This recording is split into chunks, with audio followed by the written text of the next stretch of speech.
আমি ইসরায়েলে আছে, ওখানে তো বোমা পড়ছেই করছে, আমরা আটকে আছি।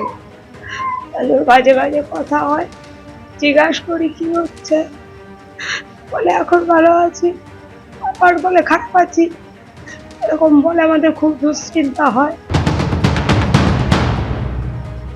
দুই ছেলে ইসরায়েল আছে, যুদ্ধ হলে যখন বম পড়ে তখন বাংকারে যায়, এইভাবেই আসে। আছে যুদ্ধ থামুক, ভালো থাক। আমার এলাকায় শতাধিক পরিবারের সদস্য ইসরায়েলে আছে, তারা এখন দুশ্চিন্তার মধ্যে আছে, তার পরিবারগুলো খুব দুশ্চিন্তার মধ্যে আছে। আমি তাদের সঙ্গে যোগাযোগ রাখছি, আমি চাইছি যে তারা যেন একটু সুস্থভাবে থাকে। আর যেভাবে ইরান এবং ইসরায়েলের মধ্যে যুদ্ধ চলছে তার জেরে এ রাজ্যের নদিয়ার বেশ কয়েকটি পরিবার তারা আতঙ্কের মধ্যে রয়েছেন। তার কারণ একদিকে শান্তিপুর, অন্যদিকে তেহট্টের ছবি আপনাদের সামনে রাখবো।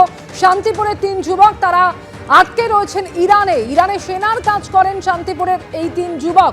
আর অন্যদিকে ইসরায়েলে আটকে পড়েছেন বেশ কয়েকজন তেহট্টের বাসিন্দা, শ্রমিক হিসেবে যারা কাজে গেছিলেন সেখানে। শান্তিপুরের 3 যুবক যুদ্ধের জেরে বাতিল হয়েছে বিমানের টিকিট, যার ফলে ইরানে আটকে রয়েছেন শান্তিপুরের 3 জন। 7 দিন আগে শেষবার ফোনে কথা হয়েছিল, তারপর থেকে আর কোনোভাবেই যোগাযোগ করতে পারেনি তাদের পরিবার।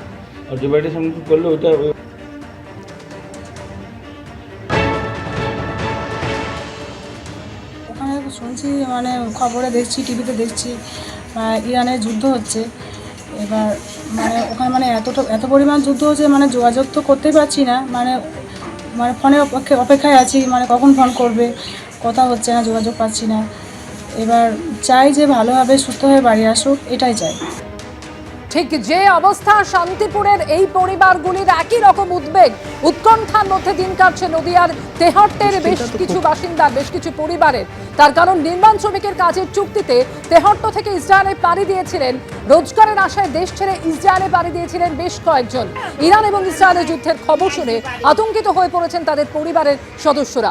খুব শীঘ্রই এই যুদ্ধ বন্ধ হোক এমনই দাবি জানাচ্ছেন শ্রমিকদের পরিবারের সদস্যরা। এনাদের সঙ্গে তুই কথা বল।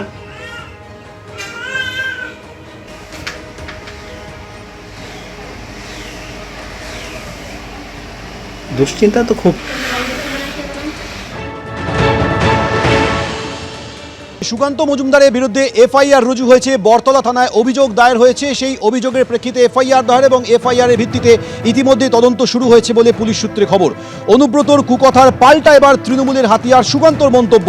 রাজ্যের আইন শৃঙ্খলা পরিস্থিতি নিয়ে সুকান্ত মজুমদারের মন্তব্যে বিতর্ক তৈরি হয়। সেই বিতর্কের প্রেক্ষিতে বরতলা থানায় তার বিরুদ্ধে এফআইআর দায়ের হয়। আইন শৃঙ্খলা পরিস্থিতির সঙ্গে যৌনকর্মীদের তুলনা করেছেন সুকান্ত। সংবিধানে শপথ নেওয়া কেন্দ্রীয় প্রতিমন্ত্রীর মুখে কুরুচিকর মন্তব্য। মহিলারা অপমানের যোগ্য বলে ওরা মনে করে, নারীর সম্মান বলে কিছু নেই। সুকান্তর ভিডিও পোস্ট করে তীব্র আক্রমণে তৃণমূল কংগ্রেস।